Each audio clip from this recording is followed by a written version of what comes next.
I'm Jim Lee. I'm a co-publisher of DC Comics. I'm also a comic book artist. And I'm here at Blur Studio, singular, not studios, with Tim Miller, who is the director of the 6-minute trailer, Who Do You Trust? And we're talking about really sort of the backstory and some of the secrets behind the trailer and a lot of the thinking that went into making this really monumental piece. I mean, it's an honor to be here, Tim. It's an honor to be doing this, sitting here and talking to you about the comics that I grew up reading. You know, what's awesome about this whole project is, you know, I mean, it started with Jeff Johns' sort of plot outline of the backstory for the game. And I remember he led the synopsis with this quote, "Your future is what you make it," and then he wrote like Lex Luthor. And I love that because it made it seem so real, like, oh, there's a quote from a historic figure. But he really laid out this huge story, and out of all the stuff that's part of the backstory, you went in and picked a sequence that really highlighted the characters and you know, really added stuff to it that really wasn't there. And I thought it was amazing and how you really took that moment in time and made this epic sort of Gotterdammerung kind of thing. So what inspired you to kind of pick the sequence that you did and expand it to the size that you did? Well, I've always been a fan of last stand moments. You know, it's when people are either at their best or at their worst, is that, you know, crucible in time and when you're facing death.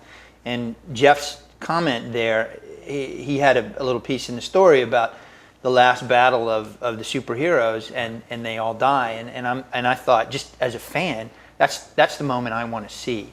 I want to see that moment where Luthor wins this thing that he's been fighting for his whole entire life, right, in the comics, and he finally achieves it. And, you know, does this victory turn to bitter ashes in his mouth, or is it really like, awesome, I achieved everything I wanted to achieve? But I wanted to see that moment and just play it out for all the fans like me that always wanted to see what that could be. And then I knew I could undo it because it was a time travel story. Sure. And the whole intro with the glowing embers kind of floating, I think it's just so economical to do. I thought it was, you know, totally, and it builds up the suspense of what you're going to see. I mean, and you don't want to. You kind of want to shock people with that first view, and you got to lay a lot of backstory to sort of set it up. I see Green Arrow. Okay, yeah. So I wanted him there, and then see, there's Poison Ivy right there. Oh, she's on the right hand side with the got arm. It. Yeah. It's kind of hidden behind the smoke.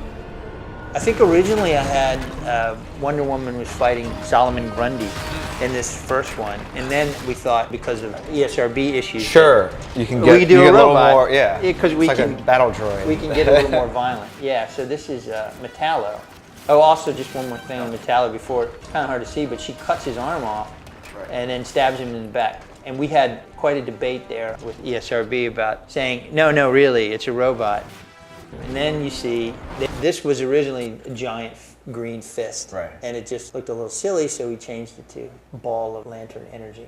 And then enter Gigantus. I love the scale of it there, it's awesome. Giganta was originally killed by Cyborg in the first script, but then I thought, well, I need to introduce Green Lantern and Black Adam in their battle, so why not give it to Green Lantern?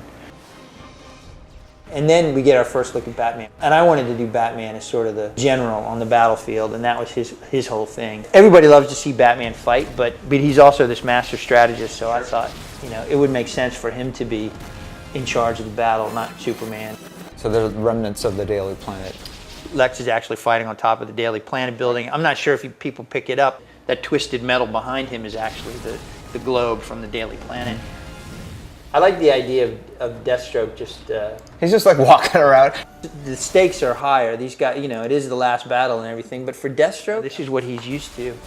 And then I wanted to finish the fight with Metallo. Originally we didn't do that, but I wanted to show off how powerful Wonder Woman is. I just realized she pulls the sword out of his back to cut off his own head. Harley Quinn holding on to his coattails. That counterbalance is awesome. And then that's Robin's cape that she's wearing. Yeah, it's Robin's cape. Now there's some fancy running. This moment was one where I envisioned something a little bit more than we were able to get. I actually wanted to see the lasers sort of frozen in time. We wanted to give Green Lantern his moment. Like, what would he do if he was wounded?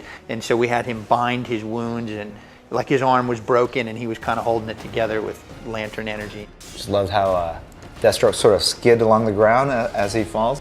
Little subtle things like that really sell the sense that it's actually physically happening. My whole idea with him was he's got to be clever because she's so much more powerful. I love how the shield is actually segmented. It's not just like this big disc. I mean, one of the fans said online, "Why does he do it 3 times? Doesn't he figure out that it doesn't work the first time? Why does he keep doing it?" You know? When things are happening this fast, you do the thing that. Yeah, well, that was kind of what I was going for. Desperately just trying to get this guy off. Yeah, hang on, right. I wanted the idea that he's basically containing all the lantern energy and he's breaking his arm. So I thought if he could cause him enough pain, maybe he can't concentrate to fend him off. And then my homage to Kingdom Come with Shazam creating this huge explosion. The idea of a power ring kind of crack like that. Does Batman survive this? It would have been cool to have a bigger fight with him and Deathstroke, because I think in many ways they're evenly matched. The other thing that I thought made this moment believable, his right arm is broken. If you notice, it's like hanging limp as he stands up. And then here he never uses it, it's always dangling. And then here he can't even move it. So what's on Joker's chest? Is I'm with stupid button. I like the idea of a Joker that's a little more serious about his mayhem. You know, he's got a flak jacket on. He's got some serious weapons here. There, it's hard to see where the rocket comes in, but you can actually see Batman hanging back there in the background. And Cersei is a secondary read too, because she's dead on the right-hand side. And then Lex comes in and gets Wonder Woman. I think this is the first time I've seen him in this armor actually look really badass, and and it looks believable. From all the noise in the universe, he hears her scream. And through the silence, the vacuum of space. The vacuum of space. That's how powerful Superman is. And of course, when he hears it, that's the thing that calls him to action. This is a nice sequence actually to kind of do frame by frame, because as he was coming in, I was like, you see the contrail behind, which was what I was talking about before, and it almost looks like he's flying sideways at this point, right? He is. And when he hits, you see all the rubble fly past him, and then you see his cape kind of fly, and then and he's hovering. I thought it was just really cool. And this flash of green light is for Jeff, because he knew that Luthor couldn't survive a straight shot from Superman, so we wanted to suggest that his shields were still there to kind of blunt the initial impact of Superman coming down. There was that great shot by Alex Ross where his red eyes are coming out, and all you see is the steam in the eyes as he's coming out, and he is pissed. I originally had Black Adam die, and then when you and Jeff came down, you said, we need a little more action for Superman, and we put this Black Adam sequence in because I needed somebody that could go toe-to-toe with him. Sure. No, it's just, it's great to see him actually in some sort of melee thing, because he's always usually just picking up heavy things and like kind of gently dropping them to earth. You really highlighted how difficult Superman would be to defeat in battle. I mean, just from the distance he closes when he goes from Black Adam to Luthor, it's just like instantaneous, and there's just no way any guy in a robot suit would be able to react to that, and it's just he's helpless before that kind of unless you have fury. Unless you have some tricks up your sleeve. I realize there's some logistical problems with her mouth being stuffed full of kryptonite, and Woody sensed that, but I just thought the moment was. No, I don't think I've seen anything like that before. Superman would be, ready for his tricks, but I didn't think he'd be ready for this. And again, it's using his obvious connection and caring for Wonder Woman to kind of seal his own doom. Absolutely. But of course, it was all according to Lex's plans. I really wished I could have milked this moment a little bit more, or the dead Superman, you want to push in on a close-up. But then I thought, as much as I would like to do that from a fan's perspective, from a story point, this is really Lex's moment. Over this cross-dissolve to the future Lex, so here we changed him again, and he's still got the wounds, but now they've been enhanced. His armor has been kind of patched with stolen technology from Brainiac. Again, from Jeff's original backstory, where Luthor had spent years living inside the Brainiac's ship and kind of hiding from them, and he was the last man left alive.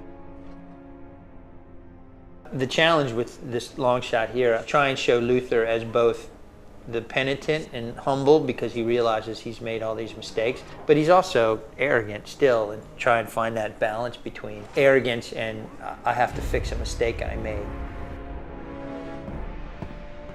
And that leads into the game. It's the genesis of all these superheroes and supervillains towards this master plan that Lex is hatching. Set in Yeah. motion.